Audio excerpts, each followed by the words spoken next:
Hello guys and welcome to Skynomics academy. आज हम लोग पार्ट सेकंड करने वाले हैं नेशनल इनकम का। उसमें आज हम लोग डिस्कस करेंगे नॉमिनल जीडीपी, रियल जीडीपी और उसी के साथ हम लोग आगे पढ़ने की कोशिश करेंगे जो भी इंपॉर्टेंट टर्म्स हैं। जो पार्ट थर्ड होगा वो और भी इंपॉर्टेंट है। पार्ट थर्ड में क्या है भाई?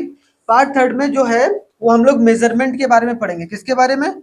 मेजरमेंट ऑफ नेशनल इनकम, जो कि इंपॉर्टेंट टॉपिक है उसमें। अभी पार्ट सेकंड में आज हम लोग बेसिक्स जितने भी हैं किससे रिलेटेड, नेशनल इनकम से, उसको कवर करेंगे। और उसमें हम लोग नॉमिनल जीडीपी के बारे में देख रहे हैं, बिल्कुल भी बात नहीं करनी है। Very good. अब देखो मेजरमेंट के बारे में जो है वो हम लोग पार्ट थर्ड में तीन तरीके से हम अपने जीडीपी को या हम अपने नेशनल इनकम को एक तरीके से मेजर करते हैं। वो अलग अलग तरीके होते हैं भाई। उनमें प्रोडक्ट मेथड, एक्सपेंडिचर मेथड और आपको देखने को मिलेगा इनकम मेथड। तीन मेथड होता है नेशनल इनकम को। वो आगे वाले क्लास, जो कल वाले क्लास होगा, उसमें सीखेंगे। आज हम लोग जो बेसिक टर्म है थोड़ा बहुत बचा हुआ है उनको कवर अप करने की कोशिश करेंगे। ठीक है। सबसे पहला जो है आपको देखने को मिलेगा, क्या है भाई?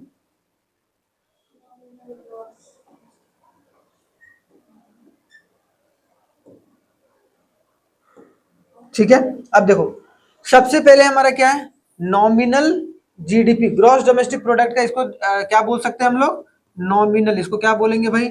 Nominal GDP. इसको क्या बोल सकते हैं? Nominal GDP. Nominal gross domestic product को क्या बोलेंगे? Nominal GDP. ठीक है। अब सबसे पहला नॉमिनल जीडीपी होता क्या है? जीडीपी का मतलब तो हमने समझ लिया था।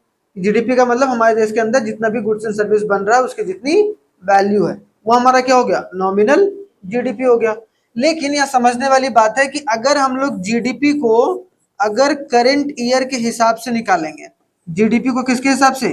Current year. करंट ईयर का मतलब क्या है भाई? कि जो, जैसे मान लो कि आप देखते हो कि इस साल का दाम क्या है, उसके हिसाब से आप मान लो कि पूरी गुड्स एंड सर्विस का जो वैल्यू निकाल रहे हो करंट ईयर। जैसे इस साल का क्या है, तो उसमें अगर हम लोग बोलते हैं कि हमारा कितना बढ़ा या घटा, उसके हिसाब से कैसे चलते हैं? जैसे मान लो 2024-25 में 50 रुपया किसी चीज का प्राइस था। ठीक है।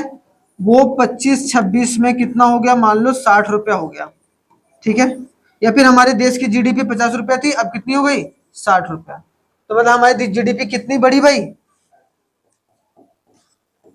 10 रुपया से हमारी जीडीपी बढ़ी। ये कौन सी जीडीपी है? नॉमिनल। नॉमिनल जीडीपी का मतलब है कि करंट ईयर के हिसाब से अगर हम जीडीपी को निकाल रहे हैं तो वो हमारा नॉमिनल, क्योंकि जीडीपी ऐसा तो नहीं होगा ना हर साल कितना बढ़ा जीडीपी, इस साल का जीडीपी कितना हुआ। तो करंट ईयर के प्राइस, उस साल के क्या प्राइस थे वो इसमें इंक्लूडेड है, और इस साल के क्या प्राइस है वो इसमें इंक्लूडेड है। ठीक है। हर एक चीज का प्राइस, जैसे मान लो कि एक ऑटो का दाम मान लो कि 2024-25 में 2 लाख रुपया था, अभी वो 2.5 लाख रुपया हो गया। तो जीडीपी में 50,000 का और भी कंट्रीब्यूशन एक तरीके से इंक्लूड हुआ है। अगर दूसरे तरफ से देखा जाए तो 50,000 रुपया का और प्राइस ऐड हुआ है, तो उससे इन्फ्लेशन का भाव भी पता चलता है। महंगाई की, महंगाई 50,000 का बढ़ गया है भाई। समझ रहे हो? तो यहाँ पर क्या बोला गया? It refers to the market value. देख रहे हो क्या बोला गया? नॉमिनल जीडीपी, जिसको हम लोग nominal GDP, nominal gross domestic product भी बोलते हैं। क्या है भाई? ये किसका है? फैक्टर कॉस्ट नहीं बोल रहा है यहाँ पर। क्या बोल रहा है? मार्केट वैल्यू, जिस प्राइस पर मार्केट में बेचा जा रहा है। ठीक है। Of the final goods and service produced within the domestic territory of an country during a financial year using current year price. बस जीडीपी का ही रखोगे, बस वहां पर टोटल वैल्यू के जगह पर क्या लिखोगे? Market value. कि भाई नॉमिनल जीडीपी क्या है? एक मार्केट वैल्यू है सारी गुड्स एंड सर्विस का जो भी हमारे देश के अंदर बना है, और उसको किस हिसाब से कैलकुलेट किया गया? करंट ईयर प्राइस के हिसाब से कैलकुलेट किया गया।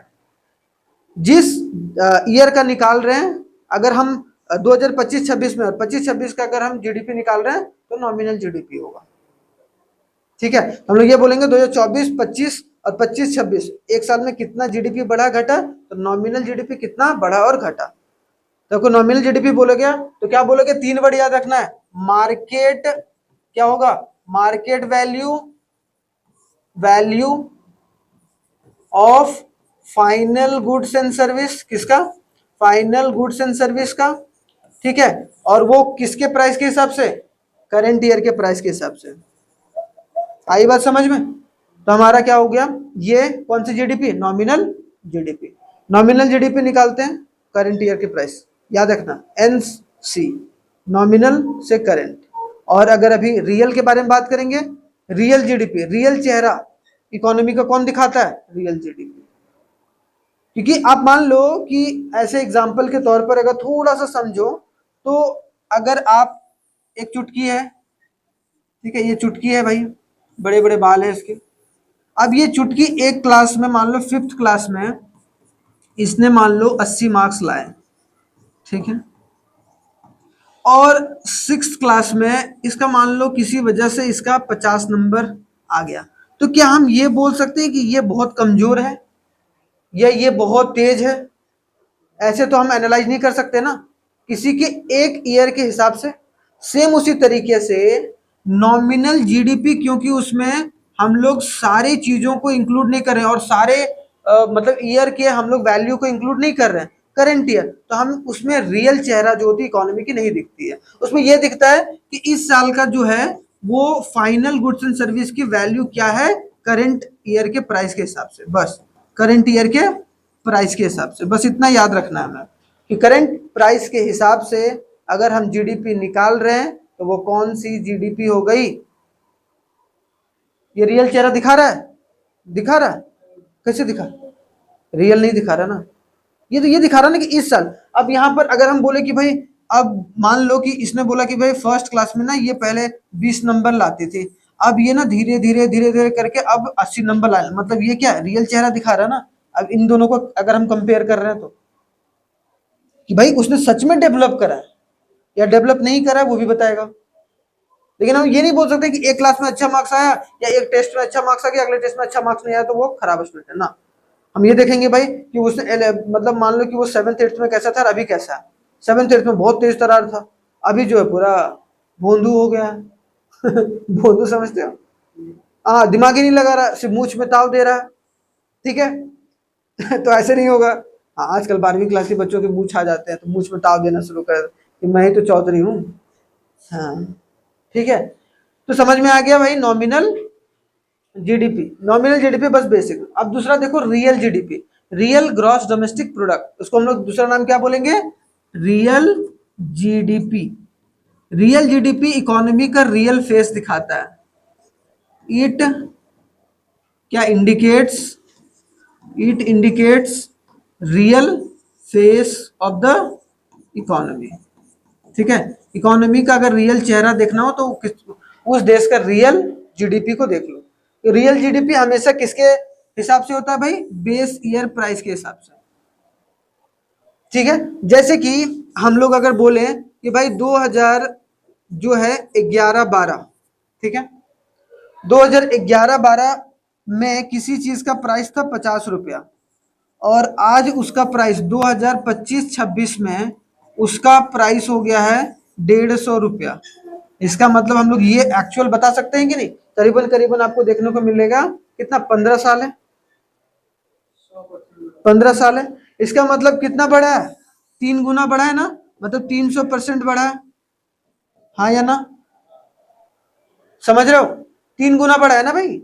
50 रुपया था, अब 150 रुपये में मिल रहा है, 3 गुना प्राइस बढ़ गया, तो हम लोग बोल सकते हैं ना। तो ये हमारी इकोनॉमी का भाई, हमारी इकोनॉमी में तो अब इसमें देखा जाएगा कि भाई क्या 3 गुना अगर बढ़ा है चीजों का दाम, तो क्या लोगों का इनकम भी 3 गुना बढ़ा है कि नहीं बढ़ा है, जीडीपी भी 3 गुना बढ़ा है कि नहीं बढ़ा है, वो सब सारी चीजों को देखा जाएगा।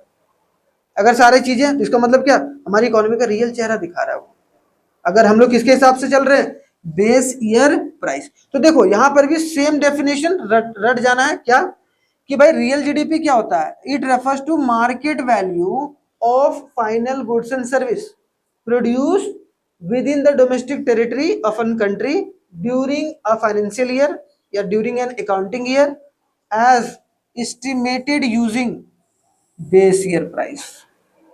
हो गया, तो कहीं रियल जीडीपी आ गया, अब ये लिखोगे, it is the sum of, या फिर it refers to the market value, market value है भाई, of all the final goods and service during a financial year estimated as it is estimated on the basis of base year price. Base year price के हिसाब से अगर हम calculate कर रहे हैं जीडीपी को, then it is called real GDP. याद करो, ठीक है, ये ऐसे याद करना कि अगर भाई किसी भी अगर बिल्डिंग का बेस मजबूत है तो मतलब रियल में वो बिल्डिंग बहुत अच्छी बनेगी। अगर किसी देश का रियल जीडीपी अच्छा है या रियल जीडीपी जो है वो सही तरीके से अगर डिनोट हो रहा है या फिर निकल के आ रहा है तो हम लोग बोल सकते हैं कि वो देश सही तरीके से आगे बढ़ रहा है। अगर देख लो, अगर जैसे मान लो कि एक जैसे बोला जाए कि इतना प्राइस जो है वो बढ़ा है, ठीक है, 3 गुना, अगर उससे ज्यादा हमारा इनकम बढ़ गया, ठीक है, या फिर जिस तरीके से हमारा जीडीपी बढ़ा उसी तरीके से हमारी जो चीजों का प्राइस भी बढ़ा है तो जीडीपी अच्छा है। और अगर भाई चीजों का प्राइस बहुत ज्यादा बढ़ गया लेकिन जीडीपी भी उतना अच्छे से नहीं बढ़ पाया और ऊपर से इनकम भी लोगों का नहीं बढ़ पाया, इसका मतलब यार अभी भी बहुत काम करना बाकी है ग्राउंड लेवल पर। बस चीजें बन रही हैं लेकिन उससे लोगों को फायदा एक्चुअल में नजर आ नहीं रहा। समझ के चलना है, ठीक है, क्लियर हो गया यहाँ तक, कोई दिक्कत नहीं, ठीक है। आगे अगर देखा जाए तो क्या होता है कन्वर्जन, देखो nominal GDP into a real GDP. Real GDP का फॉर्मूला याद रखना, nominal GDP by price index. वैसे एक्चुअल में अगर प्राइस इंडेक्स देखा जाए तो प्राइस इंडेक्स का दूसरा नाम हम लोग क्या बोलते हैं, जीडीपी डिफ्लेटर। क्या बोलते हैं, जीडीपी डिफ्लेटर। ये दोनों एक ही है, ठीक है, याद रखना ये दोनों सेम सेम भाई भाई। Is equal to price index जो निकालते हैं किसी भी चीज का तो क्या करते हैं हम लोग, nominal GDP upon real GDP into 100। Nominal GDP upon real GDP into 100, ठीक है। तो ये हमारा क्या हो गया भाई, प्राइस इंडेक्स या फिर जीडीपी डिफ्लेटर। ये बताता है कि हमारा जो प्राइस है, अगर मान लो किसी भी देश का जो नॉमिनल जीडीपी अगर मान लो 500 है करोड़ का, ठीक है, और रियल जीडीपी मान लो 8 या फिर 1000 करोड़ का है, ठीक है, 1000 करोड़ इंटू क्या कर देंगे 100। तो यहाँ 2 0 2 0 एक और एक कट गया, मतलब क्या हुआ 50, ठीक है। इसका मतलब हमारा प्राइस इंडेक्स कितना है भाई, अगर प्राइस इंडेक्स हमारा जो है वो एक तरीके से 100 से कम आ रहा है, अगर 100 से ज्यादा आ रहा है, देखो कभी भी ना, अगर 100 से ज्यादा 105 150 हो गया, इसका मतलब क्या हो गया 50% ज्यादा प्राइस बढ़ा है। और अगर 50 ही है इसका मतलब 50% कम प्राइस बढ़ा है। 100 से ज्यादा तो मतलब प्राइस ज्यादा बढ़ा है, 100 से कम मतलब उतना प्राइस कम हुआ है, ठीक है, मतलब इतना फ्लक्चुएशन है प्राइस में, ये बोल सकते हैं। आई बात समझ में। अब यहां पर समझो रियल जीडीपी, अगर इसी में से रियल जीडीपी, रियल समझे क्या हुआ प्राइस इंडेक्स का मतलब, real GDP upon real GDP होगा, नॉमिनल जीडीपी ऊपर, नीचे क्या होगा real GDP into 100, nominal by real into 100, क्या निकलेगा जीडीपी डिफ्लेटर या फिर प्राइस इंडेक्स। और अगर रियल जीडीपी निकालना होगा तो रियल जीडीपी इधर चला गया, प्राइस इंडेक्स इधर आ गया, बस ये दोनों में तो एक्सचेंज हो गया। तो नॉमिनल जीडीपी ऊपर, नीचे प्राइस इंडेक्स इंटू 100, तो हमारा क्या निकल गया रियल जीडीपी। नॉमिनल जीडीपी निकालेंगे तो अभी देखो, नॉमिनल जीडीपी अगर सिर्फ निकालेंगे तो हमारा जीडीपी डिफ्लेटर क्या होता है भाई, जीडीपी डिफ्लेटर होता है हमारा nominal GDP upon real GDP into 100, ये समझना है। अगर हमें नॉमिनल तो ये दोनों इंटू कर देंगे, मतलब जीडीपी डिफ्लेटर या फिर प्राइस इंडेक्स इंटू क्या हो जाएगा रियल जीडीपी अपॉन 100 होगा, इज इक्वल टू क्या होगा नॉमिनल जीडीपी। समझ में आ रहा है। तो ये सब दिक्कत परेशानी नहीं होना चाहिए, आपको निकालना आना चाहिए। बस आपको देखना एग्जाम में अगर न्यूमेरिकल आ गया तो या तो ये दो तीन में से कोई दो दिया रहेगा तो आराम से निकल जाएगा, निकल जाएगा कि नहीं निकल जाएगा, कोई दिक्कत नहीं, क्योंकि आप पुट करोगे वैल्यू निकल जाएगा आराम से। अब यहाँ पर जीडीपी डिफ्लेटर जैसे नॉमिनल जीडीपी अपन प्राइस जीडीपी, मतलब बेस प्राइस जीडीपी, अब बेस प्राइस जीडीपी क्या होगा भाई हमारा रियल जीडीपी, ठीक है, क्लियर। या अगर जीएनपी, जीडीपी डिफ्लेटर नहीं बोला, बोला क्या GNP deflator, gross national product deflator, national product बोल रहा है, डोमेस्टिक नहीं बोल रहा है, तो बस हम लोग नॉमिनल जीएनपी निकालेंगे, जीएनपी जैसा निकलता है वैसे निकलेगा, और हम लोग रियल जीएनपी से डिवाइड कर देंगे, इनटू क्या हो जाएगा 100। तो अगर आपको जीएनपी डिफ्लेटर निकालने बोल दिया जाए तो आप लोग जीडीपी के जगह पर सिर्फ क्या लिखोगे, जीडीपी, जीएनपी, बाकी सब सेम रहेगा दोनों में, क्योंकि डिफ्लेटर ही निकालना है। और डिफ्लेटर कभी भी किसी का निकलता है तो जो नॉमिनल चीज रहता है वो हमेशा ऊपर, जैसे आप देखो कभी किसी चीज का परसेंटेज निकालना होगा तो ओरिजिनल जो प्राइस रहता है वो नीचे लिखते हैं। नहीं समझ रहे हो? जैसे अब मैथ्स पढ़ाऊं तुम लोगों को, जैसे भाई मान लो कि 100 रुपया कोई चीज का दाम था, ठीक है, अब उसका प्राइस कितना हो गया, मान लो 80 रुपया हो गया, तो कितना बढ़ा या घटा, 20 घटा, 20 घटा, कितना से घटा, 100 से, इंटू क्या करेंगे, तो ओरिजिनल वाला कहाँ लिख रहे हैं, तो रियल जीडीपी हमेशा क्या आएगा, रियल जीडीपी हो गया या फिर रियल जीएनपी हो गया, जीएनपी यहाँ पर हमेशा ऑलवेज कहाँ आएगा, कम्स बिलो। आई बात समझ में? तो इसमें दिक्कत परेशानी नहीं होना चाहिए। अब यहां से समझ में आ गया। अब जीडीपी, अब भाई एक देश का जीडीपी बढ़ता घटता है, अच्छी बात है, अगर जीडीपी बढ़ रही है तो बहुत अच्छी बात है, लेकिन क्या हमेशा जीडीपी बढ़ने पर एक देश का भला ही होता है? हाँ, जरूरी नहीं है ना, जरूरी नहीं ना कि जीडीपी बढ़ रहा है तो सब चीज बढ़िया चल रहा है इकोनॉमी में। कैसे भाई, कोई बताएगा?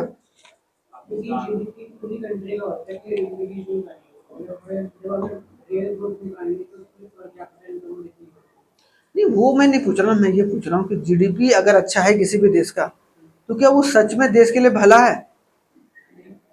हमेशा अच्छा तो है ही, लेकिन हमेशा अच्छा नहीं होता है। क्यों भाई? रीजन क्या है?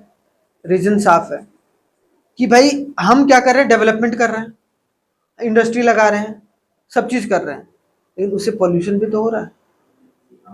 मतलब हमारा इकोनॉमी तो बढ़ रहा है, बड़ा अच्छा बढ़ गया भाई, चलो ठीक है, जीडीपी बढ़ गया, 2 ट्रिलियन 5 ट्रिलियन इकोनॉमी बन गए, 12 ट्रिलियन इकोनॉमी बन गए, हमारी इकोनॉमी उतनी बढ़ गई, लेकिन क्या एक्चुअल में हमने उसको पाया है? लेकिन उसके लिए हमने ग्राउंड वाटर को खराब किया, हमने पानी को गंदा किया है, हमने जो है एयर पोल्यूशन करा, अब उसको साफ भी तो करना है। मतलब पहले अपनी बॉडी को बीमार करो, अब बहुत पैसा कमा लो, खाओ पियो मत, बढ़िया से रहो मत, और बीमार कर लो, और फिर वही कमाया हुआ पैसा फिर अपने बॉडी में लगाओ, क्या फायदा कमाने का? है कुछ कमाने का फायदा? तो चाहे 10 रुपया कमाओ, 20 रुपया कमाओ, लेकिन अपनी बॉडी से समझौता नहीं करना है। सेम उसी तरीके से हमारे देश का अगर पूरा कोर देखा जाए तो जीडीपी पर बेस है भाई। अगर एक देश में, क्योंकि जीडीपी का ही मतलब ही होता है कि हमारे देश में गुड्स एंड सर्विस जो बना उसकी जितनी वैल्यू है, ठीक है, हाँ। अब देखो जीडीपी में भी good indicator, GDP good indicator हो सकता है, मे बोला है, देख रहे हो, may be a good indicator, अच्छा इंडिकेटर हो सकता है किसके लिए, इकोनॉमिक के ग्रोथ के लिए, but not of the economic welfare. Growth के लिए अच्छा हो सकता है लेकिन वो डेवलप नहीं कर सकता है, ग्रोथ के लिए अच्छा हो सकता है लेकिन वो डेवलपमेंट के लिए अच्छा नहीं है। अब ग्रोथ और डेवलपमेंट में क्या बेसिक सा डिफरेंस है भाई? आपने बहुत पैसा कमा लिया, ठीक है, लेकिन आपको बड़ों से कैसे बात करना है वो तमीज नहीं है, नाक इधर से बह रहा है किसी का माल नाक अगर बह रहा है तो गड़बड़ा जाएगा, ठीक है। नहीं नहीं, मैं एक बात ऐसे में मजाक में मैंने बोला, आप मान लो कि बहुत आप धीरे धीरे बड़े हो रहे हो, ठीक है, लेकिन आपको तमीज नहीं आ रही, मतलब आप डेवलप हो रहे हो, आपका शरीर बड़ा हो रहा है, मान लो खा पी रहे हो ठीक ठाक से, लेकिन आप उस तरीके से सोच नहीं पा रहे, आपका दिमाग नहीं बढ़ पा रहा है, तो क्या आप एक तरीके से डेवलप हो? एक देश में जीडीपी आ रही है बहुत बढ़िया बढ़, लेकिन वहां के लोगों को, वहां के लोग अभी भी गरीब हैं, पॉवर्टी है, खुशी नहीं है, वहां के अभी भी स्टैंडर्ड नहीं है, वहां की अभी भी इन्वायरमेंट पोल्यूटेड है। मतलब यहाँ के लोगों का ना बहुत पैसा लेकिन रहते हैं गंदगी में, 2-4 लोगों को वहां से बीमारी हो जाती है, तो क्या वो डेवलप है? नहीं ना। तो डेवलपमेंट पैसा से नहीं आता है, ग्रोथ आपका आ सकता है पैसा से, लेकिन डेवलपमेंट जो होगा एक तरीके से आता है, एक एजुकेशन से आता है, जिसको एक तरीके से करना जरूरी है, ठीक है। तो क्या बोला गया भाई, जीडीपी जो है वो गुड इंडिकेटर हो सकता है इकोनॉमी के लिए, लेकिन but not for the economic welfare, लेकिन इकोनॉमी की भलाई के लिए अच्छा नहीं हो सकता है। हो सकता है कब, जब अगर उस तरीके से इन्वायरमेंटल फ्रेंडली काम जो किए गए। इकोनॉमिक डेवलपमेंट का मतलब, इकोनॉमिक डेवलपमेंट का मतलब अभी बताया, बता भाई।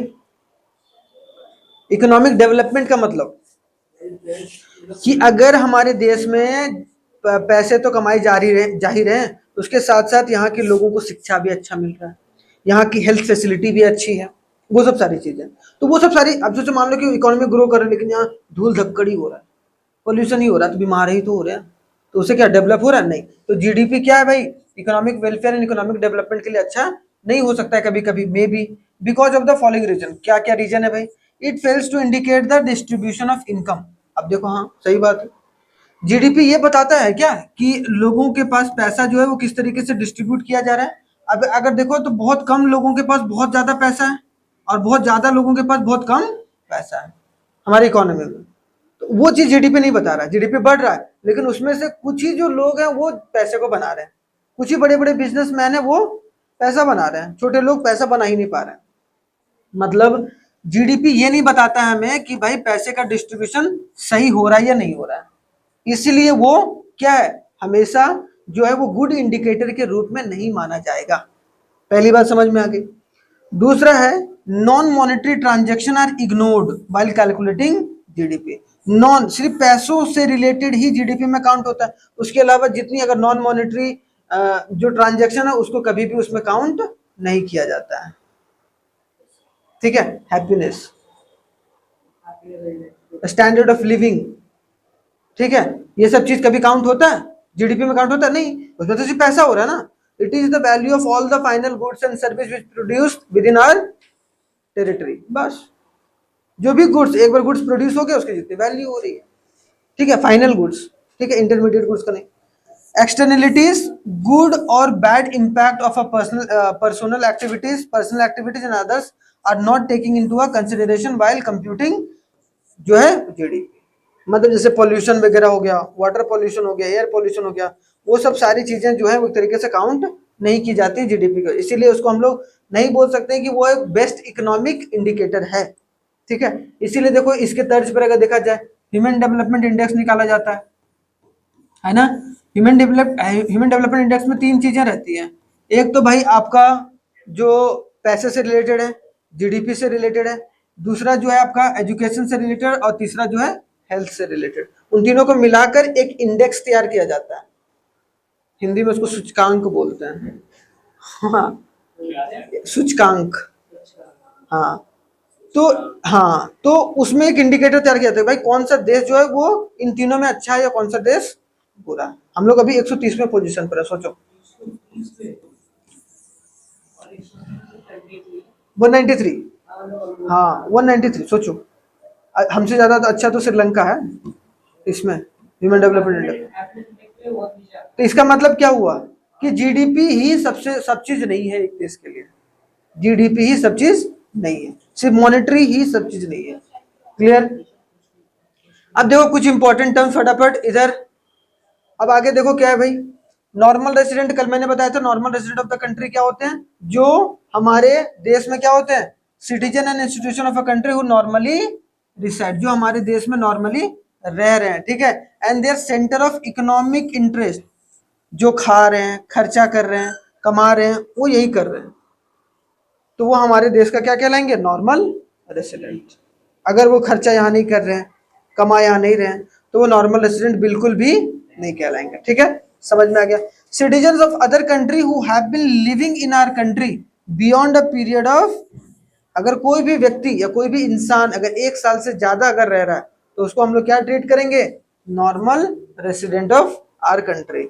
अ citizen of our country who lives abroad for a period not exceeding 1 year, मतलब कि वो 1 साल नहीं गया भाई, 5-6 महीने के लिए गया था वो बिजनेस के टूर के लिए, फिर वह मतलब यही के काम के लिए गया था ना, इसीलिए वो क्या कहलाएगा, नॉर्मल रेसिडेंट। तो कोई पूछेगा नॉर्मल रेसिडेंट होने के लिए 3 कंडीशन फुलफिल्ड होना जरूरी है, कौन कौन सा?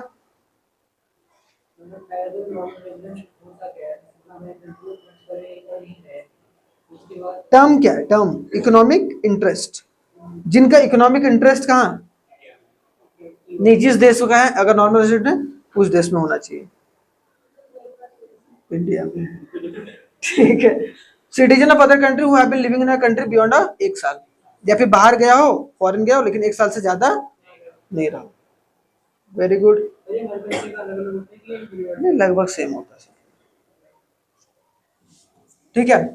पर्सन और entities who are not normal resident of a country, कौन है भाई, कौन हमारे देश का रेसिडेंट जो है वो नहीं हो सकता है। इंटरनेशनल ऑर्गेनाइजेशन जितने भी है, जैसे यूएनओ हो गए, डब्ल्यूएचओ हो गए, आईएमएफ हो गया, वर्ल्ड बैंक। नहीं, इंटरनेशनल ऑर्गेनाइजेशन, अगर वहां पर हमारे देश के लोग काम कर रहे हैं, ठीक है, और वो वहां 10 साल से रह रहे हैं, तो कहाँ नॉर्मल रेसिडेंट कहलाए। ठीक है।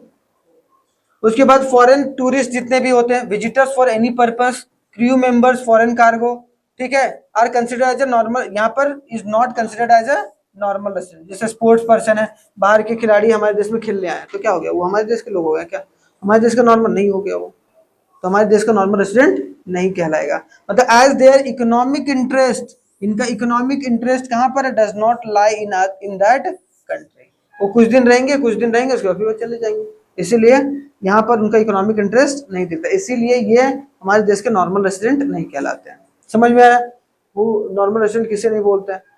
फिर आगे domestic territory of our country हमने बताया था क्या, जो हमारे देश के फिजिकल बाउंड, मतलब the term national income accounting domestic territory of a country refers to the operation generating domestic income. मतलब क्या, कि अगर कोई भी हमारे देश के फिजिकल बाउंड्री के अंदर जो भी क्या कर रहा है भाई, डोमेस्टिक इनकम जनरेट कर रहा हूं। ठीक है, सिंपल सी बात है कि domestic territory of a country हम लोग कब बोलेंगे उसको, उस बंदे को, भाई तुम हमारे डोमेस्टिक टेरिटरी में रह रहे हो, जब वो हमारे देश के बाउंड्री के अंदर काम कर रहा हो। अगर हमारे देश के बाउंड्री के अंदर काम कर रहा है तो हम बोल सकते हैं कि that person is working in our domestic territory. ठीक, ये तो जाहिर सी बात है। इसमें territory with a political boundaries including a territorial water up to a 12 nautical mile. आपने देखा होगा जैसे हमारा देश, हमारे देश में जैसे कोई समंदर के किनारे, तो समंदर के किनारे वाला जो 12 नॉटिकल माइल्स, 12 नॉटिकल माइल्स जो है वहां तक एक तरीके से हम लोग का या हमारे जो मछुआरे होते हैं वो जाते हैं, वहां से मछली वछली मार के वो बेचने के लिए ला सकते हैं। हाँ ठीक है। All ships and aircraft vessels owned and operated by the resident of a country, जितने भी एयरक्राफ्ट वगैरह जो है हम लोग, अब हमारे देश के लोग चला रहे हैं। फिशिंग वेजल्स हो गया, नेचुरल गैस रिग्स हो गया, या फिर फ्लोटिंग प्लेटफॉर्म जितने भी हैं सारे इन एन इंटरनेशनल वाटर, तो सब एक तरीके से क्या होगा, अगर हमारे डोमेस्टिक टेरिटरी में है तो हमारा टेरिटरी में कहलाएगा। एम्बेसी जितने भी है, हमारी एम्बेसी रहती है ना बाहर, हर एक देश में इंडिया की एम्बेसी होती है, जो कि एक तरीके से वहां के चीजों को देखती है, वहां के सिटीजन को प्रोटेक्ट करती है अगर उनके साथ कुछ गलत हो रहा है तो ये सब सारे काम किए जाते हैं वहां। ठीक है, तो ये बात याद रखना। नेट फैक्टर इनकम अब्रॉड हमने बताया था भाई, क्या था, it is difference between income from abroad from rendering services by the normal resident to the rest of the world and the income paid for the factor service. जितना बाहर से पैसा आया, जितना पैसा बाहर हमने, उन दोनों को अगर माइनस करेंगे तो हमारा क्या निकलेगा, एनएफआई। ठीक है। Depreciation the fall in the value of asset, ये तो बता ही रखा, जैसे जैसे समय बीतता जाता है वैसे वैसे किसी भी चीज का अगर वैल्यू कम होता है तो हम लोग उसको क्या बोलते हैं, एनएफआई। क्या बोलते हैं, एनएफआई कब बोलते हैं, और जाता है उन दोनों को माइनस करते हैं तो एनएफआई है। ठीक है। Net factor income from abroad, factor income बताया था मैंने, फैक्टर ऑफ प्रोडक्शन से निकल के आता है भाई। जैसे कि कितने फैक्टर ऑफ प्रोडक्शन होते हैं, लैंड, लेबर, भूलना नहीं है, कैपिटल, एंटरप्रेन्योर, ठीक है, या एंटरप्राइजेस। लैंड से क्या आता है भाई, रेंट आता है। लेबर क्या, लेबर से क्या, वेजेस। ठीक है। कैपिटल से क्या, इंटरेस्ट। ठीक है। और एंटरप्रेन्योर से क्या, एंटरप्राइज से क्या, प्रॉफिट। तो ये सब सारे क्या हो गए हैं हमारे फैक्टर इनकम। क्या हो गया भाई, ये सब हमारा फैक्टर इनकम हो गया। क्या कहलाएगा ये, factor income. The factor of production से फैक्टर इनकम, यही बोला गया, these are the income receive by the owner of the factor of production for the rendering the factor services to the producer. जैसे कि वेजेस हो गया labour के लिए, और इंटरेस्ट हो गया कैपिटल के लिए, प्रॉफिट हो गया एंटरप्रेन्योर या एंटरप्राइज के लिए। Transfer payment, these are all a unilateral payments, one way payment है ना।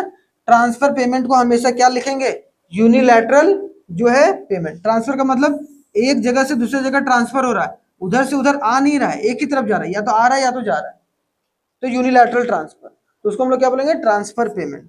Corresponding to which no value addition in the economy, example gift, gift दिया जा रहा है, डोनेशन दिया जा रहा है, तो ये हमेशा क्या होगा, ट्रांसफर पेमेंट कहलाएगा। और ये कभी भी हमारे इकोनॉमी में ऐड नहीं होता है, ये हमारे जीडीपी में कभी भी ऐड नहीं होता। क्यों? क्योंकि कोई भी वैल्यू ऐड नहीं कर रहा है। मैंने तुम्हें गिफ्ट दिया तो वो कोई काम करने के बदले थोड़ा दिया, ये तो मैंने ऐसे वेला बैठा हुआ था तो दे दिया, ठीक है। हाँ, और क्या। प्राइवेट सेक्टर जानते हैं, पब्लिक सेक्टर के बीच में basic difference. Private sector who owned, अगर कोई कंपनी है या कोई भी तरीके से कोई भी प्रोडक्शन किया जा रहा है इंडिविजुअल के द्वारा, ठीक है, प्रॉफिट मोटिव से, तो उसको हम लोग प्राइवेट सेक्टर बोलते हैं।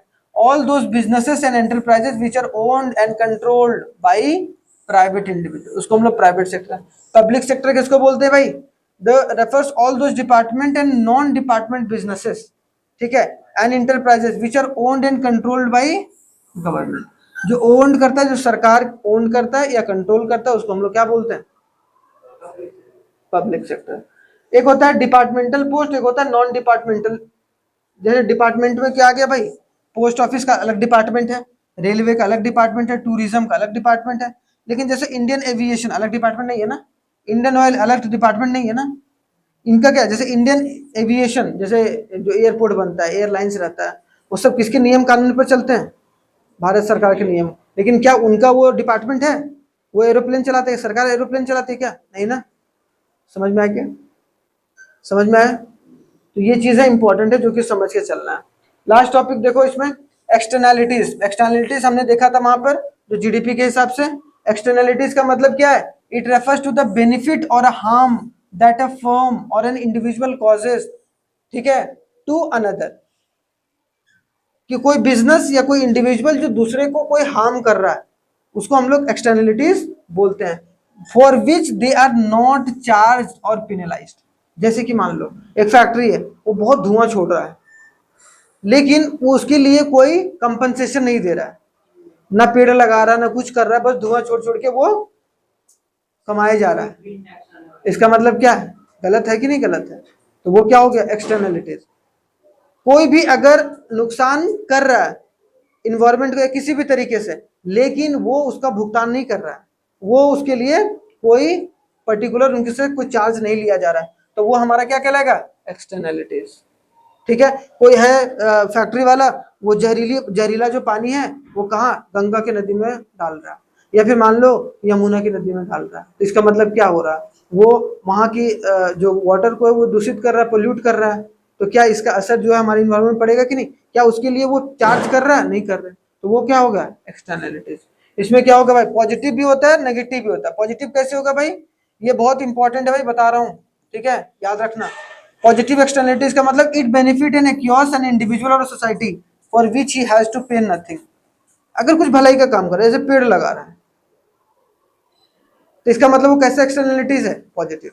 अगर मान लो कोई हार्म कर रहा है, जैसे कि मैंने बताया पोल्यूशन कर रहा है, या फिर लेकिन उसको कोई कंपनसेशन नहीं लिया जा रहा उससे, इसका मतलब वो क्या है, नेगेटिव एक्सटर्नलिटीज। तो नेगेटिव एक्सटर्नलिटीज भी होता है, पॉजिटिव भी होता है, ठीक है। ये बात लेकर चलना इंपॉर्टेंट है, ठीक है। तो आई होप सो यहाँ तक कंप्लीट हो गया होगा। और जो कल हम लोग डिस्कस करेंगे, वो हम लोग डिस्कस करेंगे income method, expenditure method and product method का। उसके बाद जो होगा 3-4 क्लास कल के बाद, कल कौन सा दिन है, वेडनेसडे, हाँ कल Wednesday, Thursday Friday Saturday Sunday, कल थर्सडे, तो थर्सडे फिर मंडे तक 5 दिन लगातार हम नेशनल इनकम के क्वेश्चंस करेंगे, ठीक है। 2-2 3-3 क्वेश्चन जितने भी हो पाएंगे उसको हम लोग करेंगे, मतलब टोटल 15 से 16 12-13 क्वेश्चन कर लेंगे टोटल। उसके बाद हम लोग नेक्स्ट चैप्टर पर चलेंगे, मनी एंड बैंकिंग पर, ठीक है। तो इसको यहाँ तक जरूर थोड़ा सा रट जाना। धन्यवाद, थैंक यू, जय हिंद। मिलते हैं नेक्स्ट क्लास में बहुत ही शानदार तरीके से।